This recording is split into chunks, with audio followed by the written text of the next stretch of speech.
الحمد لله نحمده ونستعينه ونستغفره ونؤمن به ونتوكل عليه ونعوذ بالله من شرور أنفسنا ومن سيئات أعمالنا من يهده الله فلا مضل له ومن يضلل فلا هادي له ونشهد أن لا إله إلا الله وحده لا شريك له ونشهد أن سيدنا وسندنا وحبيبنا وطبيبنا وطبيب قلوبنا ومولانا وأولانا محمدا عبده ورسوله الذي أرسله بالحق بشيرا ونذيرا وداعيا إلى الله بإذنه سراجا وقمرا منيرا أما بعد فقد قال الله تبارك وتعالى في كلامه المجيد وفي فرقانه الحميد أعوذ بالله من الشيطان الرجيم بسم الله الرحمن الرحيم إن عدة الشهور عند الله 12 شهرا في كتاب الله يوم خلق السماوات والأرض منها 4 حرم ذلك الدين القيم فلا تظلموا فيهن أنفسكم وقاتلوا المشركين كافة كما يقاتلونكم كافة واعلموا أن الله مع المتقين وعن أبي بكرة رضي الله عنه عن النبي صلى الله عليه وسلم قال الزمان قد استدار كهيئته يوم خلق السماوات والأرض السنة 12 شهرا منها 4 حرم 3 متواليات ذو القعدة وذو الحجة والمحرم ورجب مضر الذي بين جمادى وشعبان أو كما قال عليه الصلاة والسلام صدق الله العظيم وصدق رسوله النبي الكريم ونحن على ذلك من الشاهدين والشاكرين والحمد لله رب العالمين সকলেই মুহাব্বতের সাথে দরুদ ইব্রাহিম পাঠ করুন اللهم صل على محمد وعلى آل محمد كما صليت على إبراهيم وعلى آل إبراهيم إنك حميد مجيد اللهم بارك على محمد وعلى آل محمد كما باركت على إبراهيم وعلى آل إبراهيم إنك حميد مجيد سبحانك لا علم لنا إلا ما علمتنا إنك أنت العليم الحكيم الحمد لله বাসনা কেন্দ্র জামি মসজিদের উপস্থিত সম্মানিত মুসল্লিয়ানে কেরাম, আজিজ তলাবা, মুআজ্জাজ মুকাররম হযরত উলামায়ে কেরাম, আমরা শুরুতেই মহান রবের দরবারে শুকরিয়া জ্ঞাপন করছি যে রব, যে মালিক আমাদেরকে দয়া করে মায়া করে সুস্থ অবস্থায় আল্লাহর ঘর মসজিদে আসার বসার, কোরআন সুন্নাহ থেকে কিছু দ্বীনি কথা বলা ও শোনার তৌফিক দিয়েছেন। এই জন্য আমরা সকলে দিল প্রাণ উজাড় করে সমস্যার আওয়াজ করে কালিমাতু শুকর আদায় করে সকলে জোরে সোরে পড়ি আলহামদুলিল্লাহ, এবং লক্ষ কোটি দরুদ ও সালাম পেশ করছি হযরত রাসূল করিম সাল্লাল্লাহু আলাইহি ওয়াসাল্লামের উপর। সকলেই পড়ি মহব্বতের সাথে, আজমতের সাথে সাল্লাল্লাহু আলাইহি ওয়াসাল্লাম, সাল্লাল্লাহু আলা মুহাম্মদ ওয়া আলা আলিহি ওয়া সাহবিহি আজমাইন। মুহতারাম হাজিরিন, আজকে জিলকদ মাসের প্রথম তারিখ চলতেছে। জিলকদ মাস আরবি যে চন্দ্রবর্ষ আছে, বর্ষপুঞ্জি আছে, সেই হিসাবে জিলকদ মাস হলো 11তম মাস। তো এই 11তম জিলকদ মাসের আজকে প্রথম তারিখ চলতেছে। তো ইনশাল্লাহ আমরা এই জিলকদ মাসের গুরুত্ব, ফজিলত এবং এই জিলকদ মাস যেহেতু হজের জন্য প্রস্তুতি নেওয়ার একটি মাস, এই জন্য আমরা এই মাসে আমরা যে উদ্দেশ্যে হজ করি সেটা হলো খানায়ে কাবা বা বাইতুল্লাহকে তোয়াফ করার জন্য, বাইতুল্লাহর জিয়ারতের জন্য আমরা কি করে থাকি? হজ করে থাকি। তো ইনশাল্লাহ আজকে আমরা সেই খানায়ে কাবা তথা বাইতুল্লাহের সংক্ষিপ্ত ইতিহাস এবং এর তাৎপর্য, ফজিলত সংক্রান্ত বিষয় নিয়ে আমরা আলোচনা করব। যদি আল্লাহ তাআলা তৌফিক দান করেন, আপনাদের দোয়ার যদি শামিল হাল হয়, তাহলে ইনশাআল্লাহ নির্দিষ্ট বিষয়ের উপর আলোচনা করার চেষ্টা করব। তো মুহতারাম হাজিরিন,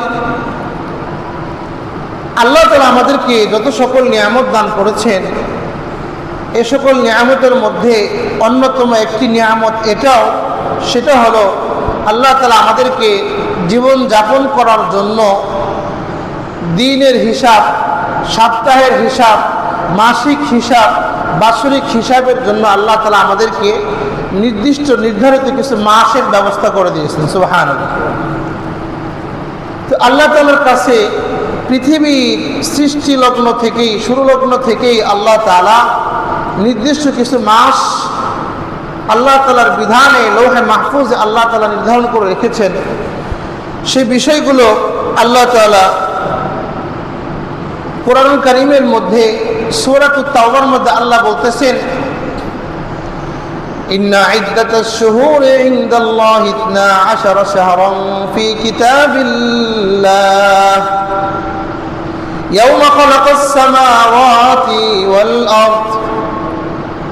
আল্লাহর কাছে, আল্লাহর কিতাবে লৌহে মাহফুজে এই আসমান জমিন সৃষ্টি করার দিন থেকে নিয়েই, শুরু লগ্ন থেকে নিয়েই আল্লাহ তাআলার কাছে নির্দিষ্ট কিছু মাস রয়েছে।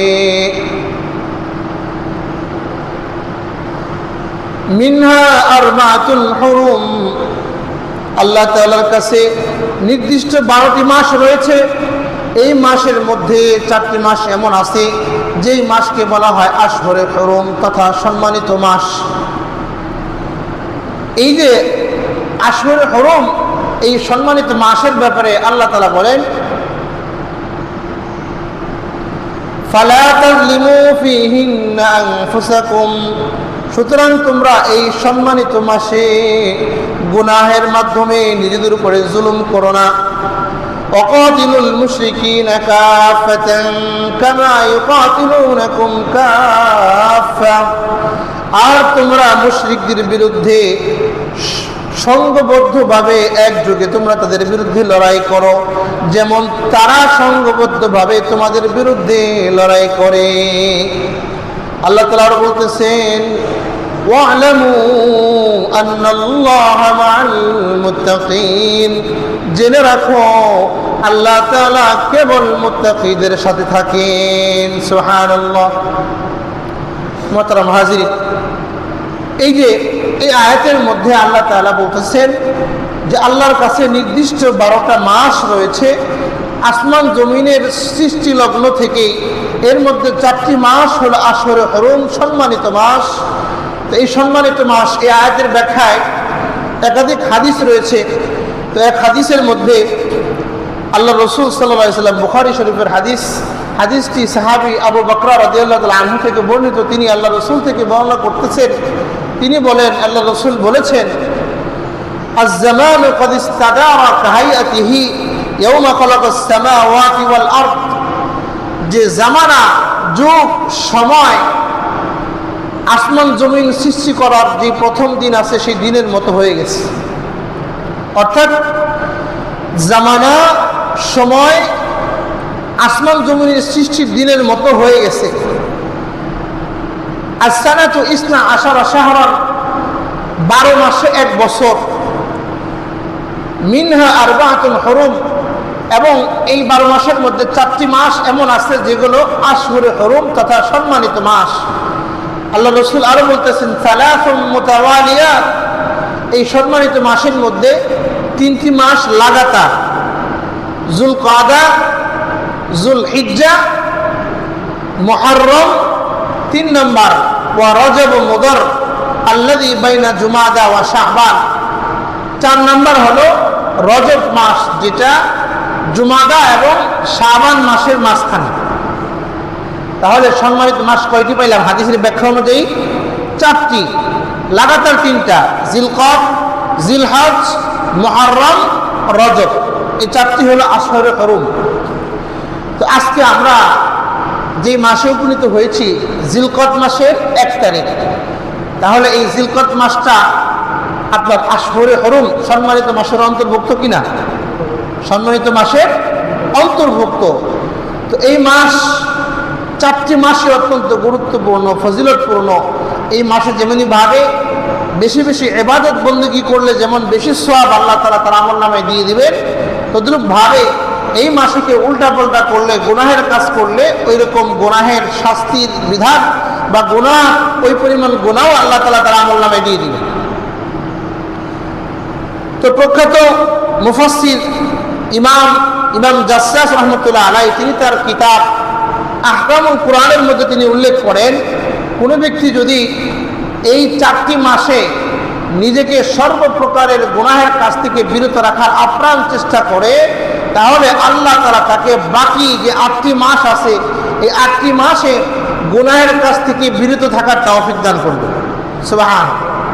শুধু তাই নয়, যদি এই 4টি মাসে কেউ যদি খুব ভালোভাবে ইবাদত বন্দেগী করে, বেশি বেশি ইবাদত বন্দেগী করে, এর উসিলায় আল্লাহ তাআলা তাকে সারা মাস, সারা বছর ইবাদত বন্দেগী করার তৌফিক দান করবে। তো এই মাস যেহেতু যুলকাদ মাস, এই মাস আশহুরে হুরুম, সম্মানিত মাসের একটি, এবং কুরআনুল কারীমের মধ্যে আল্লাহ তাআলা বলেছেন, আল হজ্জ আশহুরুম মা'লুমাত ফামান ফারাদা ফীহিন্নাল হজ্জ ফালা রাফাথা ওয়ালা ফুসুকা ওয়ালা জিদালা ফিল হজ্জ ওয়া মা তাফআলু মিন খায়রিন ইয়া'লামুহু আল্লাহ। আল্লাহ তাআলা বলেছেন যে হজের নির্দিষ্ট কিছু মাস আছে, হজের নির্দিষ্ট কিছু কি আছে? মাস আছে। তো এই নির্দিষ্ট মাসের মধ্যে গত মাস যে গেছে শাওয়াল, শাওয়ালের পরে জিলকদ, এগুলো ওই হজের নির্দিষ্ট মাসের অন্তর্ভুক্ত। এই জন্য এই শাওয়াল মাস, জিলকদ মাস, এই মাস থেকেই, এগুলো থেকেই হজের প্রস্তুতি নিতে হয়। কি নিতে হয়? হজের প্রস্তুতি নিতে হয়। আর হজের মধ্যে বড় একটা উদ্দেশ্য থাকে যে খানায়ে কাবা বাইতুল্লাহ জিয়ারত করার উদ্দেশ্যে আমরা হজে যাই কি যাই না? এই জন্য আজকে আমরা সংক্ষিপ্তভাবে খানায়ে কাবা যে বাইতুল্লাহ নির্মাণ বাইতুল্লাহ সম্পর্কে আলোচনা করব। তো মোহতারাম, এই যে আমরা হাজী সাহেব যারা আছেন হজে যান, তারা খানায়ে কাবা বাইতুল্লাহ জিয়ারতের উদ্দেশ্যে যায়। তো এই কাবার অর্থ কি? প্রথমে আমরা কাবার অর্থ এবং কাবার নাম সম্পর্কে জানব। তো এই আপনার কাবার একাধিক নাম রয়েছে। কাবার শাব্দিক অর্থ হচ্ছে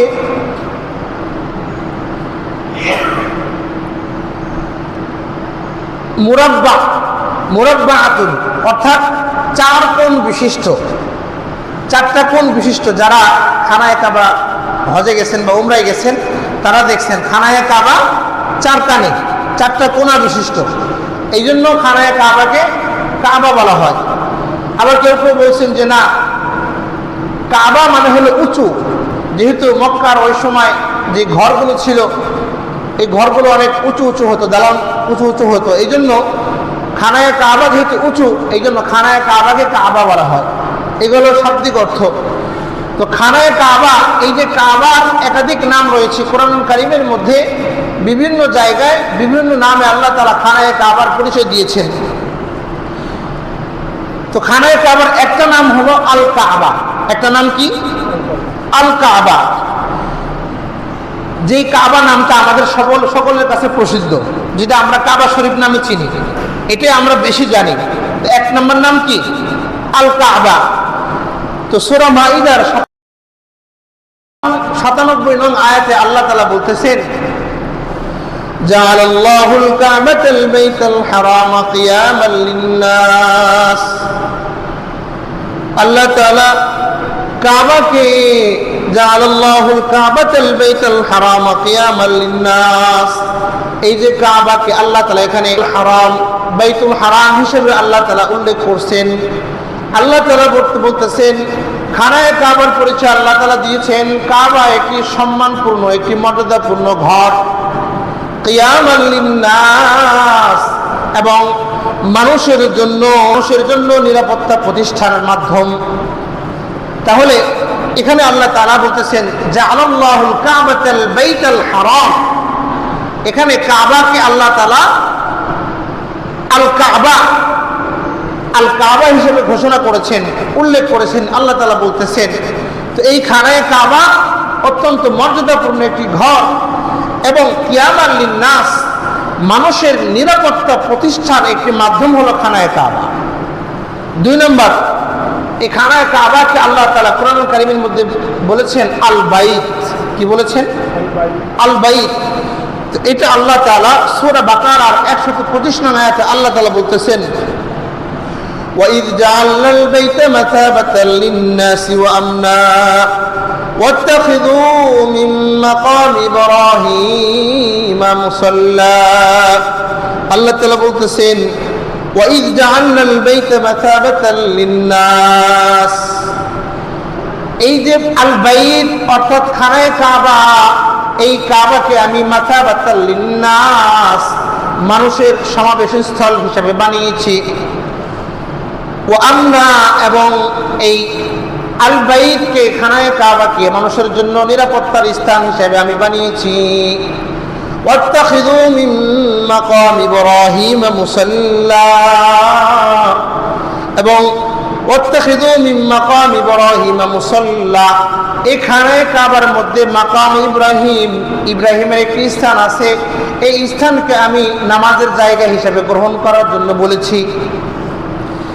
তাহলে 2 নম্বরে আমরা পাইলাম খানায়ে কাবাকে কি বলা হয়? আল বাইত। 3 নম্বর, খানায়ে কাবার আরেকটা নাম আছে যেটাকে বলা হয় আল বাইতুল আতীক। কি বলা হয়?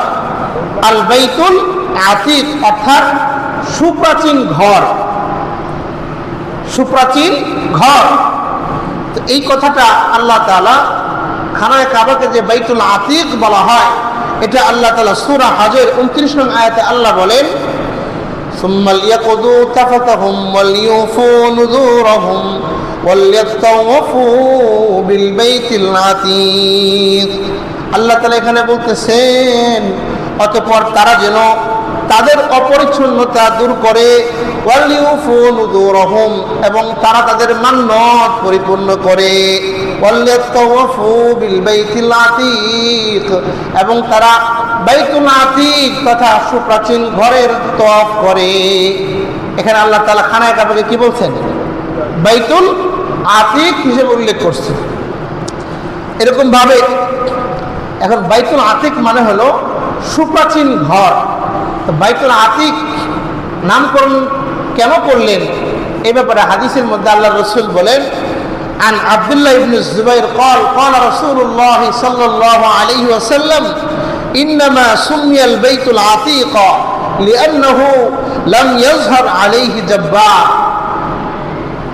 আব্দুল্লাহ ইবনে যুবাইর থেকে বর্ণিত, তিনি বলতেছেন আল্লাহর রাসূল বলেন এই খানায়ে কাবাকে বাইতুল আতীক সুপ্রাচীন ঘর হিসেবে নামকরণ করার কারণ হলো এই বাইতুল আতীক খানায়ে কাবা নির্মাণের পর থেকে নিয়ে আজও পর্যন্ত কোনো জালেম, কোনো জুলুমকারী এই খানায়ে কাবার উপরে কর্তৃত্ব হাসিল করতে পারেনি।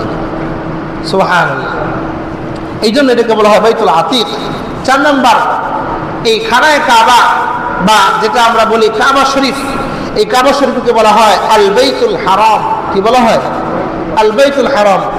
আল বাইতুল হারাম এটা আল্লাহ তাআলা কোরআনুল কারীমের সূরাতুল মাঈদার 2 নং আয়াতে আল্লাহ বলেন, ইয়া আইয়ুহাল্লাযীনা আমানু লা তুহিল্লু শাআইরাল্লাহি ওয়ালা আশ-শাহরাল হারাম ওয়ালাল হাদিয়া ওয়ালাল কলাইদা ওয়ালা আমিনাল বাইতাল হারাম ইয়াবতাগুনা ফাদলাম মির রাব্বিহিম ওয়া রিদওয়ানা।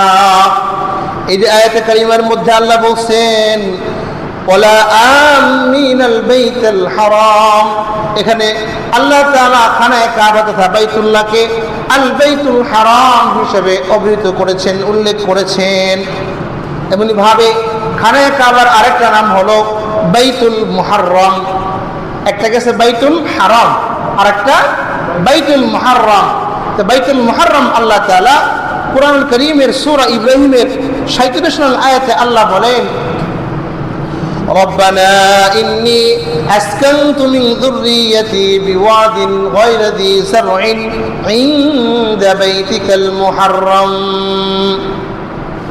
এখানে ইব্রাহিম আলাইহিস সালাম তিনি আল্লাহর কাছে দোয়া করতেছেন, রব্বানা ইন্নী আসকানতু মিন যুররিয়াতি বিওয়াদিন গায়রি যী যারইন ইনদা বাইতিকাল মুহাররম। হে রব, হে মালিক, আমি আমার পরিবার পরিজনকে, আমি আমার ফ্যামিলিকে ফল ফসলহীন উপত্যকায় তোমার পবিত্র গৃহের কাছে রেখে এসেছি। ফাজআল আফিদাতাম মিনান নাস তাহবি ইলাইহিম, সুতরাং আপনি কিছু মানুষদের মন তাদের দিকে আকৃষ্ট করে দেন। ফাজআল আফিদাতাম মিনান নাস তাহবি ইলাইহিম ওয়ারযুকহুম মিনাত তামারাত, এবং তাকে ফলমূল ইত্যাদি থেকে তাদেরকে রিজিক দান করেন। লাআল্লাহুম ইয়াশকুরুন, যাতে তারা শুকরিয়া আদায় করতে পারে। এটা এখানে ইব্রাহিম আলাইহিস সালামের ঘটনা বলা হয়েছে। ইব্রাহিম আলাইহিস সালাম তার ফ্যামিলিকে, তার পরিবারকে এই খানায়ে কাবার কাছে আল্লাহর নামে রেখে আসছে। সেখানে না আছে কোনো ফল গাছ, না আছে কোনো ফুল গাছ, না আছে কোনো ছায়াদার গাছ, কোনো গাছ নেই, কিচ্ছু নেই, মরুভূমি। সেখানে আল্লাহর কাছে, আল্লাহর ঘরের কাছে রেখে আসছেন। আয়েশা বলতেছেন, আল্লাহ তাদেরকে সেখানে রেখে আসছি, তো তুমি এমন কিছু মানুষের মন তৈরি করে দাও যাদের মন তাদের দিকে আকৃষ্ট হবে, তারা তাদের দিকে সহায়তার নজর নিয়ে আগায়া যাবে। এভাবে আল্লাহ তাআলার কাছে ইব্রাহিম আলাইহিস সালাম দোয়া করেছেন। এখানে আমাদের উদ্দেশ্য হলো ওই যে তিনি বলছেন বিওয়াদিন গায়রি যী যারইন ইনদা বাইতিকাল মুহাররম, এই যে বাইতুল মুহাররম তোমার সম্মানিত ঘর তথা খানায়ে কাবার কাছে আমি তাদেরকে রেখে আসছি। তো 5 নম্বরে পাইলাম বাইতুল মুহাররম। এরকম ভাবে আর অনেক নামকরণ করা হয়েছে। বাইতুল্লাহ নামও আমরা চিনি, জানি। এরকম ভাবে কেবলা, এছাড়াও আর অনেক নাম রয়েছে। তো এতে গেল খানায়ে কাবা তথা বাইতুল্লাহর বিভিন্ন নাম। কোনো জায়গায় আল বাইত, কোনো জায়গায় আল কাবা, কোনো জায়গায় বাইতুল হারাম, কোনো জায়গায় বাইতুল মুহাররম, কোনো জায়গায় বাইতুল্লাহ, কোনো জায়গায় বাইতুল কাবা বা কিবলাতুল্লাহ। এরকম বিভিন্ন নাম বিভিন্ন জায়গায় অভিহিত করা হয়েছে। তো আমরা এতক্ষণ জানলাম খানায়ে কাবার কোরআনুল কারীমের মধ্যে বিভিন্ন নামে তাকে সম্বোধন করা হয়েছে, এই বিষয়ে আমরা আলোচনা করলাম। তো মুহতারাম হাজিরিন, তো এই যে খানায়ে কাবার ফজিলত সংক্রান্ত অনেক হাদিস রয়েছে। সময়ের স্বল্পতার কারণে একটা হাদিস শোনাই। কোনো ব্যক্তি যদি খানায়ে কাবার মধ্যে তথা বাইতুল্লাহর মধ্যে যদি 1 রাকাত নামাজ পড়ে, আল্লাহ তাআলা তার আমল নামায় 1 লক্ষ রাকাত নামাজের সওয়াব দিয়ে দেন। 1 লক্ষ নামাজের রাকাতের কি দিয়ে দেন? সওয়াব তার আমল নামায় দিয়ে দেন।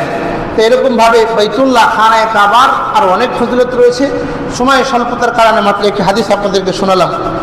এরকম ভাবে আল্লাহ তাআলা এই খানায়ে কাবাকে বরকত, রহমত এবং হেদায়েত এবং নিরাপত্তার আশ্রয়স্থল হিসাবে দুনিয়াতে সর্বপ্রথম ঘর হিসেবে আল্লাহ তাআলা খানায়ে কাবাকে নির্মাণ করেন। দুনিয়ার মধ্যে সর্বপ্রথম ঘর কোনটি? যদি প্রশ্ন আসে, কখনো কুইজ আসে যে দুনিয়ার মধ্যে সর্বপ্রথম ঘর কোনটি, উত্তর কি? খানায়ে কাবা। সর্বপ্রথম ঘর হলো খানায়ে কাবা। তো এই খানায়ে কাবাকে আল্লাহ তাআলা বরকত, হেদায়েত এবং নিরাপত্তার আশ্রয়স্থল হিসেবে আল্লাহ তাআলা বানিয়েছেন। আল্লাহ বলতেছেন সূরা আলে ইমরানের 96-97 আয়াতে আল্লাহ বলতেছেন, ইন্না আউওয়ালা বাইতু উদিআ লিন-নাসি লাল্লাযী বিবাক্কাতা মুবারাকান ওয়া হুদাল লিল আলামিন। পৃথিবীর মধ্যে মানব জাতির জন্য সর্বপ্রথম যে ঘর নির্মাণ করা হয়েছে, আল্লাহ তাআলা বলেন সেই ঘর হলো বাক্কায় অবস্থিত। বাক্কা মানে হলো মক্কা। বাক্কা মানে কি? মক্কা। তো এই বাক্কা, কেউ কেউ বলেন যে মক্কার পুরাতন নাম হলো বাক্কা। যেমনিভাবে আমাদের দেশেও এরকমভাবে বিভিন্ন জেলার পুরাতন নাম আছে। যেমন কুমিল্লার পুরাতন নাম হলো ত্রিপুরা, সিলেটের হলো জালালাবাদ, এরকম চট্টগ্রামের আপনার আলাদা পুরাতন নাম আছে। হ্যাঁ, এরকম বিভিন্ন জায়গার পুরাতন নাম আছে। এরকমভাবে মক্কারও আপনার পুরাতন নাম হলো কি? বাক্কা। পুরাতন নাম কি? বাক্কা। অথবা কেউ কেউ বলেন যে সেখানে একটা জায়গার নাম হলো বাক্কা, সেই হিসেবে এখানে বাক্কা বলা হয়েছে। তো যা বলতেছিলাম, তো আল্লাহ তাআলা বলতেছেন মানব জাতির জন্য পৃথিবীতে সর্বপ্রথম বাক্কায় অবস্থিত যে ঘর নির্মাণ করা হয়েছে, আল্লাহ বলতেছেন মুবারাকান, সেই ঘরটা হলো বরকতময়, ওয়া হুদান, এবং মানব জাতির জন্য হেদায়েত স্বরূপ আল্লাহ তাআলা বানিয়েছেন। আল্লাহ তাআলা আরো বলতেছেন ফীহি আয়াতুম বাইয়িনাতুম মাকামু ইব্রাহিম, সেই ঘরের মধ্যে রয়েছে আল্লাহ তাআলার নিদর্শন। নিদর্শন কি? মাকাম ইব্রাহিম। সেখানে মাকাম ইব্রাহিম আছে। যারা হাজী সাহেব আছেন তারা বলতে পারবেন মাকাম ইব্রাহিম নামক একটি পাথর আছে, ঠিক না হাজী সাহেব? একটি পাথর আছে। এই পাথরটা হলো জান্নাতি পাথর। যখন ইব্রাহিম আলাইহিস সালাম, ঘটনা সামনে আসবে, যখন তিনি এই খানায়ে কাবা নির্মাণ করেন, তখন এই পাথরের উপরে, পাথরটা আল্লাহ তাআলা উপরে কিভাবে উঠবেন, তখন তার এরকম বড় বড় মই ছিল না, তখন তার এরকম যে কেয়ারিং ছিল না, উপরে কিভাবে উঠবে। তো জান্নাত থেকে আল্লাহ পাথর পাঠাইছিলেন, ওই পাথরের উপরে দাঁড়াইতেন। যদি উপরে ওঠার প্রয়োজন হইতো, অটোমেটিক পাথর কি হইতো? উপরে উঠতো। তো পাথরের উপরে দাঁড়ায় দাঁড়ায় কাজ করতেন, জান্নাতি পাথর। ওই জান্নাতের পাথরের উপরে দাঁড়ায় কাজ করছেন। ওই ইব্রাহিম আলাইহিস সালামের পায়ের দাগ ওই পাথরের মধ্যে আসে না হাজী সাহেব? আমরা তো কিতাবের মধ্যে পড়ছি, সরাসরি দেখি নাই। যারা হাজী সাহেব আছেন, যারা উমরায় গেছেন, হজে গেছেন, তারা বলতে পারবেন। তো জান্নাতি পাথর, ওই পাথরের নিদর্শন আল্লাহ তাআলা এখন পর্যন্ত সেখানে রেখে দিয়েছেন। সুবহানাল্লাহ। এটা আল্লাহ কোরআনে বলছেন ফীহি আয়াতুম বাইয়িনাত। এই যে বাইতুল্লাহ খানায়ে কাবার মধ্যে অনেক নিদর্শন আছে, তার মধ্যে একটা হলো মাকাম ইব্রাহিম, ইব্রাহিম আলাইহিস সালামের স্থান, যেখানে তিনি দাঁড়ায়া নামাজ পড়তেন বা দাঁড়ায়া, যে পাথরে দাঁড়ায় তিনি কাজ করতেন। আল্লাহ আরো বলেন ওমান দাখালাহু কানা আমিনা, যে ব্যক্তি বাইতুল্লাহে প্রবেশ করবে ওই ব্যক্তি দুনিয়ার সকল বিপদ আপদ বালা মুসিবত থেকে নিরাপদ হয়ে যাবে। সুবহানাল্লাহ। আল্লাহ আরো বলতেছেন ওয়ালিল্লাহি আলান নাসি হিজ্জুল বাইতি মান ইসতাতা ইলাইহি সাবিলা, যাকে আল্লাহ তাআলা সামর্থ্য দিয়েছেন, যার এই সামর্থ্য আছে বাইতুল্লাহ পর্যন্ত পৌঁছতে পারবে, এই টাকা পয়সা যার কাছে আছে, তাদের উপরে আল্লাহ তাআলা হজ ফরজ করেছেন। ওয়ামান কাফারা ফাইন্নাল্লাহা গানিয়্যুন আনিল আলামিন, আর কোনো ব্যক্তি যদি এই বাইতুল্লাহর হজ করা থেকে বিমুখতা অবলম্বন করে স্বেচ্ছায় হজ ত্যাগ করে, হজ না করে, তাহলে সে যেন কি করলো? কুফরি করলো। সে কি করলো? কুফরি করলো, নাউজুবিল্লাহ। তো যেটা বলতেছিলাম যে কাবা শরীফে 1 রাকাত নামাজ পড়লে কয় রাকাতের সওয়াব পাওয়া যায়? 1 লক্ষ রাকাতের সওয়াব পাওয়া যায়। তো এই কাবা ঘর নির্মাণ করেছেন সর্বপ্রথম ফেরেশতারা। সর্বপ্রথম কারা? ফেরেশতারা। সময় সংক্ষেপ, এই জন্য আমি শুধু সিরিয়ালগুলো বলতে যাচ্ছি, ব্যাখ্যা করার সময় নেই। সর্বপ্রথম নির্মাণ করছেন ফেরেশতারা, তারপর আদম আলাইহিস সালাম, তারপর আদম আলাইহিস সালামের সন্তান শীষ আলাইহিস সালাম, 4 নম্বরে গিয়া ইব্রাহিম আলাইহিস সালাম, তারপরে আমালিকা সম্প্রদায়, এরকমভাবে জুরহান সম্প্রদায়, কুসাই সম্প্রদায়, মুজার সম্প্রদায়, এরকমভাবে যেতে যেতে যেতে যেতে 9 নম্বরে গিয়ে মুহাম্মদ সাল্লাল্লাহু আলাইহি সাল্লাম মক্কার কুরাইশদেরকে নিয়ে তখন তিনি এরকমভাবে পুনরায় খানায় কাবা নির্মাণ করেন। এরকমভাবে এক পর্যায়ে এরকমভাবে তারপরে আরও নির্মাণ হয়। শেষমেশ 1417 হিজরিতে, ইংরেজি সন হিসেবে 1995 সালে বাদশাহ ফাহাদ বিন আব্দুল আজিজ তিনি সর্বশেষ সংস্কার করেন। তিনি সর্বশেষ কি করেন? সংস্কার করেন। এটাই সর্বশেষ।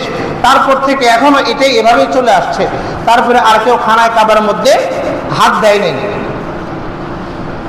তো মুহতারাম হাজিরিন, তো খানায় কাবা যে নির্মাণ ধারাবাহিকতা, এটার ইতিহাস জানতে হইলে সংক্ষেপে আমি কিছু বলতেছি। জানতে হলে প্রথমে আমাদেরকে জানতে হবে পৃথিবী সৃষ্টির ইতিহাস। কি? পৃথিবী সৃষ্টির ইতিহাস। তো পৃথিবী সৃষ্টির ইতিহাস সম্পর্কে ইবনে রজব হাম্বলী রহমতুল্লাহ আলাইহি তিনি বর্ণনা করেন। তো আরবিটা শোনাইতে গেলে অনেক সময় লাগে, আমি শুধু বাংলাটা আপনাদের শোনাই। যে পৃথিবী সৃষ্টির ইতিহাস হলো, আল্লাহ তাআলা যখন পৃথিবী সৃষ্টি করার ইচ্ছা করলেন, আল্লাহ তাআলা সর্বপ্রথমে একটা মুক্তা বানাইছেন। কি বানাইছেন? মুক্তা। সেই মুক্তার দিকে আল্লাহ তাআলা কুদরতি নজর দেওয়ার কারণে সেই মুক্তা গলে পানি আকারে বের হইতে থাকে। মুক্তা গলে কি হয়ে যায়? পানি হয়ে যায়। তো এই পানি এক জায়গায় থাকতে থাকতে থাকতে থাকতে এরকমভাবে পানির পরিমাণ যখন বাড়তে থাকে, এই পানিকে আল্লাহ তাআলা লাগাতার 40 বছর ঘুরাইছেন। কত বছর? 40 বছর এরকম পানিকে আল্লাহ তাআলা লাগাইছেন, লাড়াচাড়া করছেন। তো এই পানি লাড়াচাড়ার কারণে পানির মধ্যে বুদবুদ তৈরি হয়েছে। পানিতে লাড়া দিলে বুদবুদ তৈরি হয় না? তো বুদবুদ তৈরি হয়েছে। বুদবুদের পরে বুদবুদ থেকে ফেনা তৈরি হয়েছে। এই ফেনাটা আস্তে আস্তে জমে মাটিতে রূপান্তরিত হয়েছে। মাটিতে রূপান্তরিত হয়ে সমুদ্রের মধ্যে বিভিন্ন জায়গায় দ্বীপ আকারে উঠছে। আগে এখন বিভিন্ন জায়গায় সমুদ্রে দ্বীপ ওঠে না। সমুদ্রের বিশাল সমুদ্রের মাঝখানে দেখা যায় জমিন, খালি জমিন আসে না? এরকমভাবে দ্বীপ আকারে যখন হয়, পরবর্তীতে চারিদিক থেকে পানির ঢেউ লাগাতার এগুলো আসতে থাকে। তো দুনিয়াতে তো পৃথিবী তো মূলত পানির উপরে। পৃথিবী মূলত কিসের উপরে? তার ডানে বামে এরকমভাবে নিচে সব জায়গায় কি? পানি। এই জন্য পৃথিবী পানির উপরে হওয়ার কারণে পৃথিবী কি হয়? হেলে ডুলে, মাঝে মাঝে ভূমিকম্প হয় না? তো পৃথিবী হেলে ডুলে। তো হেলে ডুলার কারণে আল্লাহ তাআলা এগুলোকে কুদরতিভাবে ওই ঢেউ থেকে পাহাড় নির্মাণ করে, পাহাড় বানিয়ে আল্লাহ তাআলা এই জমিনের উপরে পাহাড় দ্বারা পেরেক মেরে দিয়েছেন। সুবহানাল্লাহ। পাহাড় দ্বারা কি মেরে দিয়েছেন? পেরেক মেরে দিয়েছেন। যেটা আল্লাহ তাআলা সূরা নবার মধ্যে আল্লাহ বলছেন, আলাম নাজআলিল আরদা মিহাদা, আমি কি জমিনকে বিছানা বানাই নাই? ওয়াল জিবালা আওতাদা, আর জমিনকে আল্লাহ বিছানা বানাইছেন, সমতল বানাইছেন। ওয়াল জিবালা আওতাদা, এবং এই জমিনের মধ্যে আল্লাহ তাআলা পাহাড় দ্বারা কিলক মেরে দিয়েছেন, পেরেক মেরে দিয়েছেন, যাতে জমিন কি না হইতে পারে, আমাদের দ্বারা আমাদের নিয়ে হেলে দুলে না যায়, এদিক সেদিক ধুলাধুলি না করে। তো যা বলতেছিলাম, এরকমভাবে আল্লাহ তাআলা দুনিয়া সৃষ্টি করলেন। তো খানায় কাবা, ওই যে বলছি সর্বপ্রথম কারা বানাইছেন? ফেরেশতারা। সর্বপ্রথম কারা বানাইছেন? ফেরেশতারা। আমি সংক্ষেপে বলতেছি, সময় শেষের দিকে। তো সর্বপ্রথম ফেরেশতারা বানাইলেন। ওই যে আল্লাহ তাআলা সূরা বাকারার মধ্যে আল্লাহ বলছেন, ইন্নী জাইলুন ফিল আরদি খলিফা, আল্লাহ তাআলা ফেরেশতাদেরকে বলছেন, আমি জমিনে মানুষ বানাইতে চাইতেছি যারা আমার খেলাফত দায়িত্ব পালন করবে, যারা আমার খলিফা হবে। তখন ফেরেশতারা বলছিল, হে আল্লাহ, আমরাই তো আপনার কি করি, নাহনু নুসাব্বিহু বিহামদিকা ওয়া নুকদ্দিসু লাক, আমরাই তো আপনার ইবাদত বন্দেগী করি, আপনার প্রশংসা করি। আপনি মানুষ বানাইবেন, মানুষ বানাইলে তারা দুনিয়ায় ঝগড়া ফাসাদ করবে, মারামারি করবে, হানাহানি করবে। তা আমরাই তো আপনার সর্বদা ইবাদত বন্দেগী করি, জিকির আজগার করি। তো এই কথা বলার কারণে আল্লাহ তাআলা ফেরেশতাদের উপরে নারাজ হন, রাগ করেন। তো রাগ করার পর এই ফেরেশতারা আল্লাহ তাআলার আরশের নিচে তারা এরকম 7টা তওয়াফ লাগায়। কয়টা তওয়াফ? 7টা তওয়াফ, 7টা ঘোরানি দেয়। তো ঘোরানি দেয় আর আল্লাহর কাছে মাপ চাইতে থাকে যে আল্লাহ ভুল হয়েছে, মাফ করে দাও। এরকম তারা এরকম ভাবে আল্লাহর কাছে মাপ চাইতে থাকে। তো তওয়াফ আল্লাহর তাসবিহ পাঠ করতে থাকে। এরকম তাদের 7টা চক্কর দেখা, তওয়াফ করতে দেখা আল্লাহ তাআলা দয়া করে মায়া করে তাদেরকে আল্লাহ তাআলা মাফ করে দেন। তাদেরকে মাফ করে দেওয়ার পর তখন তাদেরকে আল্লাহ তাআলা নির্দেশ দেন, তোমরা দুনিয়াতে গিয়ে এরকম একটি বাইত, এরকম একটি ঘর নির্মাণ করো, যেখানে আমার বান্দাদেরকে মানুষ সৃষ্টি করার পরে মানুষের উপরে যদি আমি রাগ করি, তাহলে এই মানুষ ওই খানায়ে কাবার ওখানে গিয়ে তারা 7টা তওয়াফ করবে, খানায়ে কাবার তওয়াফ করে করে আমার কাছে মাপ চাইবে, ক্ষমা প্রার্থনা করবে। আমি তোমাদের মতো তাদেরকেও মাফ করে দেব। সুবহানাল্লাহ। ওই যে ফেরেশতারা সর্বপ্রথম বানাইলেন। তারপরে আরো অনেক লম্বা কাহিনী। আদম আলাইহিস সালামকে বানানোর পর, সৃষ্টি করার পর আদম আলাইহিস সালামকে যখন দুনিয়াতে পাঠাইছেন, আদম আলাইহিস সালামকে পাঠাইছেন শ্রীলঙ্কা। কোথায়? শ্রীলঙ্কার মাটিতে পাঠাইছেন। তারপর হাওয়া আলাইহিস সালামকে পাঠাইছেন জেদ্দায়। তো যাই হোক, এরকম ভাবে হাওয়া আলাইহিস সালাম এবং আদম আলাইহিস সালাম দুজনকে দু জায়গায় পাঠাইছেন। একজনকে শ্রীলঙ্কা, আরেকজনকে কোথায়? জেদ্দায়। কতবার সংক্ষেপ করতেছি। হাওয়া আলাইহিস সালামের সাথে আদম আলাইহিস সালামের সাথে মোলাকাত হয় আরাফার ময়দানে। কোথায়? আরাফার ময়দানে। তখন আল্লাহ ওনারা মিলে আল্লাহ তাআলার শুকরিয়া আদায় করে আল্লাহ তাআলার কাছে দোয়া করে যে আল্লাহ, আমাদের জন্য এরকম একটা আশ্রয়স্থল, এরকম একটা ঘর তুমি নির্মাণ করে দাও। তখন আল্লাহ তাআলা আদেশ করেন। আল্লাহ তাআলা আদেশে দ্বিতীয়বার তখন কি করেন? আদম আলাইহিস সালাম নির্মাণ করেন। সেখানে কিছু নবী আছে। তখন ওই নূহ আলাইহিস সালামের প্লাবনের সময়, নূহ আলাইহিস সালামের প্লাবনের ঘটনা শুনছেন না? প্লাবনের সময় খানায়ে কাবাকে আল্লাহ তাআলা চতুর্থ আসমানে উঠায় নেন। কারণ খানায়ে কাবা তখন তো সব জায়গায় কি শুধু পানি আর পানি ছিল, চতুর্থ আসমানে উঠায় নেন। পরবর্তীতে এরকম ইব্রাহিম আলাইহিস সালামের জামানায় তখন আবার পুনরায় এই ইব্রাহিম আলাইহিস সালাম খানায়ে কাবা নির্মাণ করেন। এখানে বিস্তারিত ঘটনা ছিল, এখন বলার সময় নেই। তারপরে এই যে হজ, এই হজের ঘোষণা সর্বপ্রথম ইব্রাহিম আলাইহিস সালামের মাধ্যমে। কার মাধ্যমে? ইব্রাহিম আলাইহিস সালামের মাধ্যমে। তো খানায়ে কাবা বানানোর পরে পরবর্তীতে আল্লাহ তাআলা এক সময় পরে আল্লাহ বললেন, হে ইব্রাহিম, তুমি সকলকে এই খানায়ে কাবা বাইতুল্লাহ আল্লাহর ঘরের হজের জন্য তুমি সকলকে এলান করে দাও, ঘোষণা করে দাও। তখন ইব্রাহিম আলাইহিস সালাম বললেন, আল্লাহ, এখানে তো জনমানব শূন্য এলাকা, এখানে আমি কার কাছে পৌঁছাবো? এই বাণী কাকে আমি শোনাবো? কার কাছে দাওয়াত পৌঁছাবো? আল্লাহ বললেন, তোমার কাজ তুমি শুধু এলান করে দাও। ওয়াযিন ফিন নাস বিল হজ্জ ইয়াতুকা রিজালা ওয়া আলা কুল্লি দামিরি ইয়াতিনা মিন কুল্লি ফাজ্জিন আমিক। ফিন নাস বিল হজ্জ, তুমি মানুষদেরকে হজের আদেশ করো, হজের ঘোষণা দাও। তারা যেন দূর দূরান্ত থেকে, সম্ভব হলে পায়ে হেঁটে সম্ভব না হলে সোয়ারে উঠে আরোহণ করে যেন তারা যেন বাইতুল্লাহর হজে আসে। এই ঘোষণা দেওয়ার পরে যেহেতু আল্লাহ বলছেন তোমার কাজ তুমি ঘোষণা দেওয়া, পৌঁছে দেওয়ার দায়িত্ব আমি আল্লাহ বলছেন। তো তিনি এরকম ভাবে দাঁড়িয়ে কুবাইস নামক পাহাড়ের সম্ভবত দাঁড়ায় তখন তিনি ঘোষণা দিলেন যে তোমরা যেখানে আসো, তোমরা বাইতুল্লাহ হজের জন্য আসো, আল্লাহর আদেশ। এই ঘোষণা দেওয়ার পরে আল্লাহ তাআলা এই ঘোষণার বাণী সকল মানুষের কানে কানে আল্লাহ তাআলা পৌঁছে দিয়েছেন। সুবহানাল্লাহ। এই জন্যই মুফাসসিরিন কেরাম বলেন, ওই যে ইব্রাহিম আলাইহিস সালাম ঘোষণা দিয়েছেন, এই ঘোষণা যাদের কানে গেছে, যারা দুনিয়াতে ছিল তাদের কানেও গেছে, যারা রূহের জগতে ছিল তাদেরও কানে গেছে, যাদের কানে পৌঁছে তাদেরকে আল্লাহ তাআলা হজ করার তৌফিক দান করবেন। সুবহানাল্লাহ। দোয়া করি আল্লাহ তাআলা যেন এই আওয়াজটা যেন আমাদের প্রত্যেকের কানে পৌঁছায় থাকেন। আল্লাহ তাআলা যেন মৃত্যুর আগ মুহূর্ত হলেও, জীবনে একবার হলেও যেন আল্লাহ তাআলা হজ করে তৌফিক দান করেন। সবাই বলেন আমিন। তারপর ওই যে বললাম চতুর্থ নম্বরে গিয়ে ইব্রাহিম আলাইহিস সালাম খানায়ে কাবা বাইতুল্লাহ নির্মাণ করলেন। বাইতুল্লাহ নির্মাণ করার পর অনেক পাথর টাথর এগুলো বেশি হয়েছে। বেশি হওয়ার পরে আল্লাহকে বলছে, আল্লাহ এগুলো কি করবো এখন? তখন আল্লাহ বলছে যে এগুলো গুঁড়া করে ফেলো, গুঁড়া করে এগুলো হাওয়ায় ছিটিয়ে দাও।